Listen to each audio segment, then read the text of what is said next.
Welcome to the debate from GiltEdge.uk. Before we begin, this content is for informational purposes only and does not constitute financial advice. Always do your own research and consider seeking independent financial advice before making any investment decisions. Your capital is at risk. Today, The Guardian and The Optimizer go head-to-head on £60,000 of tax relief expires on the 5th of April. Your pension should come first. Let's get into it. The tax year ends in 18 days.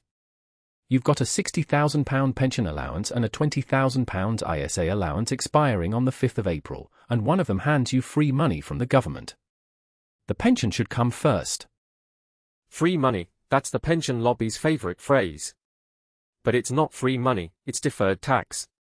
You get relief on the way in, then you pay income tax on every penny you withdraw in retirement. A basic rate taxpayer puts in £10,000 and gets £2,500 in tax relief automatically. The provider claims it from HMRC. A higher rate taxpayer gets £5,000 back. Where else are you getting an instant 25 to 50% return? You're getting a return on money you can't touch until you're 57, and rising. Meanwhile, an I.S.A. gives you tax-free growth, tax-free dividends, and tax-free withdrawals, no conditions, no age locks, no government changing the rules on you. But you're ignoring employer matching. If your employer matches your pension contributions, that's a 100% return before the market even opens. You literally cannot replicate that in an I.S.A. I'll give you that, always take the employer match, that's genuinely free money.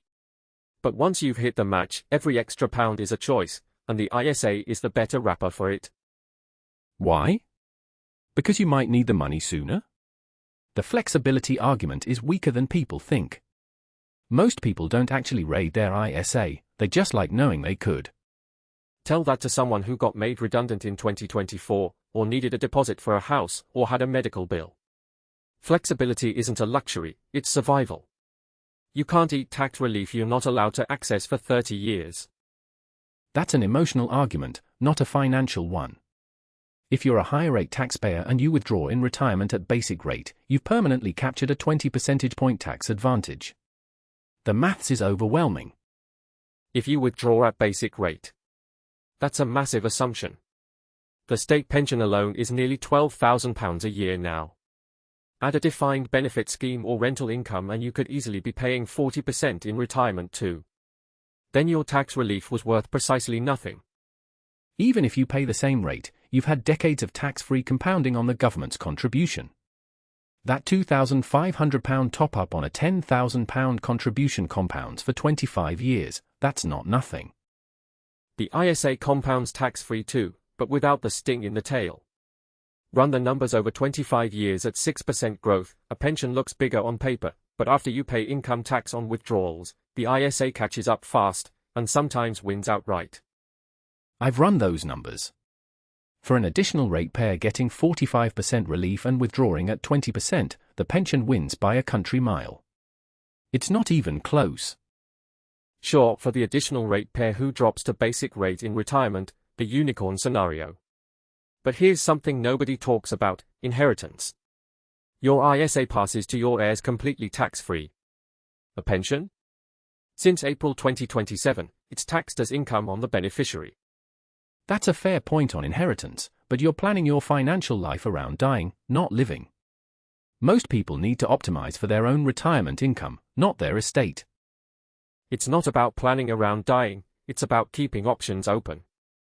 The I.S.A. is the only wrapper where the government can't change the terms on withdrawal. Pension tax relief rates, minimum access ages, the lifetime allowance, all of it has been fiddled with repeatedly. Governments can change I.S.A. rules too. They froze the allowance at £20,000 for years. The point is, right now, the pension gives you up to £60,000 of allowance with immediate tax relief.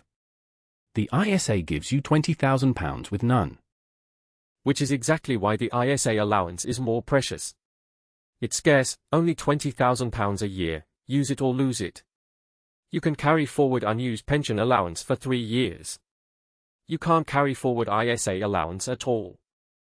That's a good point on carry forward, actually. But it argues for doing both, not for prioritizing the I.S.A. Fill the I.S.A, then hammer the pension with everything you've got left. Now we're getting somewhere. I.S.A first because the allowance is smaller and can't be recovered. Then employer-matched pension. Then additional pension contributions if you're confident you'll drop a tax band in retirement. I'd flip that. Employer match first, that's the highest guaranteed return. Then pension up to whatever you can afford for the tax relief. Then I.S.A with what's left. The tax relief is too large to leave on the table. We agree on employer match first, at least. But for a basic rate taxpayer who might still be basic rate in retirement, the pension tax relief washes out completely. For them, the I.S.A is unambiguously better. Even for them, the 25% tax-free lump sum from the pension means they still come out ahead. You can take £268,275 completely tax-free at retirement. That's a significant advantage the I.S.A doesn't need to offer because it's already tax-free throughout. You're making my point for me. The I.S.A is already tax-free throughout. No rules about 25% here, 75% tax there. No drawdown limits. No crystallization events. Just your money, available when you want it, growing tax-free. Look, if you've got 18 days left and limited cash, the pension gives you an immediate, guaranteed return via tax relief that no other wrapper can match. That's not ideology, it's arithmetic. And if you've got 18 days left and limited cash, the I.S.A protects your flexibility, your inheritance, and your independence from future government rule changes. That's not emotion, it's risk management. Before the 5th of April, take the employer match, then maximize your pension contributions for the tax relief. It is the single most powerful wealth-building tool available to UK taxpayers. Before the 5th of April, fill your I.S.A first because that allowance is gone forever, take the employer match, and only then consider extra pension contributions, because access to your own money is worth more than a tax receipt you can't spend for decades. The Guardian, The Optimizer, thank you both. What do you think? Let us know in the comments. Read both articles in full at gilt-edge.uk. Thanks for listening to the debate.